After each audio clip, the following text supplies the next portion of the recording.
एक समय की बात है। एक छोटे से गांव में दो किसान भाई राम और श्याम रहते थे। राम और श्याम न केवल भाई थे बल्कि दोस्त भी। वे अपनी खेती को मिलकर करते थे, मिट्टी को हल करते, बीज बोते और अपनी फसलों का ध्यान रखते थे। उनके किसानी काम उनकी मेहनत और प्यार से बढ़ती फसल की उपज के साथ उनके घरों को समृद्धि और पूरे गांव के प्रशंसा का अनुभव होता था। राम और श्याम अपने काम पर गर्व महसूस करते थे और उनकी भाईचारे में बढ़ती मित्रता हर सीजन के साथ मजबूत होती गई। लेकिन उनका शांतिपूर्ण जीवन एक दिन अचानक बदल गया जब उनकी शादियां हुईं। राम ने एक पड़ोसी गांव से ईमानदार और दयालु लीला से शादी की, जबकि श्याम ने एक अलग परिवार से गीता से विवाह किया। शुरुआत में दो बहनों में मिलनसार रिश्ता था, लेकिन समय के साथ साथ छोटी मोटी बहसें और गलतफहमियां उनके बीच दरारें बनाने लगीं। लीला और गीता के बीच तनाव बढ़ गया, जिससे पहले अच्छे दोस्त भाई अब एक दूसरे के बीच का बिगड़ता हुआ अनुभव कर रहे थे। छोटी मोटी बातों पर झगड़े होने लगे और जल्द ही जो माहौल उनके घरों में पहले था वह बिखरने लगा। कुछ समय बाद लीला और गीता ने अपने पतियों से मांग की कि वे उनके बीच चुनना है, या तो उन्हें या उनकी खेती को। आशा करके राम और श्याम अलग हो गए, अपनी जमीन और संपत्ति को दो भागों में बांटते हुए। दो खदमन के साथ राम और श्याम एक दूसरे का अलगाव दिया और अकेले अपनी खेती को संभालने की जिम्मेदारी संभालने लगे।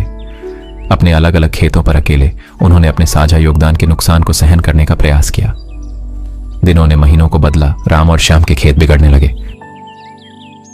उनके मिलनसार योगदान और साझा काम जो फसल निकालते, अब उससे आधा भी नहीं निकाल पा रहे थे। फसलों की सूखा और उत्पादकता कम हो गई दोनों भाइयों को निराशा में डाल दिया।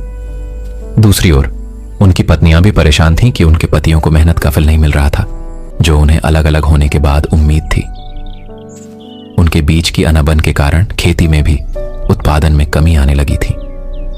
वे चुप रहीं और अपनी गलती को स्वीकार नहीं कर पाई। उन्होंने सोचा कि समय सब ठीक कर देगा, पर ऐसा कुछ नहीं हुआ।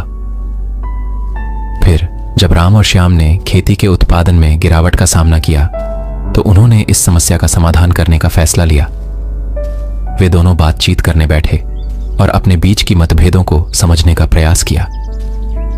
उन्होंने एक दूसरे को याद किया कि वे एक ही परिवार के हैं और उन्हें मिलकर काम करना चाहिए। उनके बीच की बातचीत ने उन्हें यह बात समझाई कि उनकी एकता और साथ में काम करने की शक्ति है। अब उनकी पत्नियों को भी समझ आ चुकी थी कि एक साथ रहकर ही ज्यादातर कमाई हो सकती है। अब जब राम और श्याम फिर से एक साथ खेतों में काम करने लगे, तो उनके खेतों की स्थिति में सुधार होने लगा। उनका साथ सहयोग और एकजुटता ने उन्हें बेहतरीन किसान बना दिया। तो बच्चों, इस कहानी को सुनकर हमें यह सबक मिलता है कि एकता के साथ रहने में जो कामयाबी और बल है, वह हम अकेले रहकर कभी हासिल नहीं कर सकते। आगे भी ऐसी मज़ेदार कहानियाँ सुनने के लिए हमारे चैनल को सब्सक्राइब ज़रूर कर लें। बहुत बहुत धन्यवाद।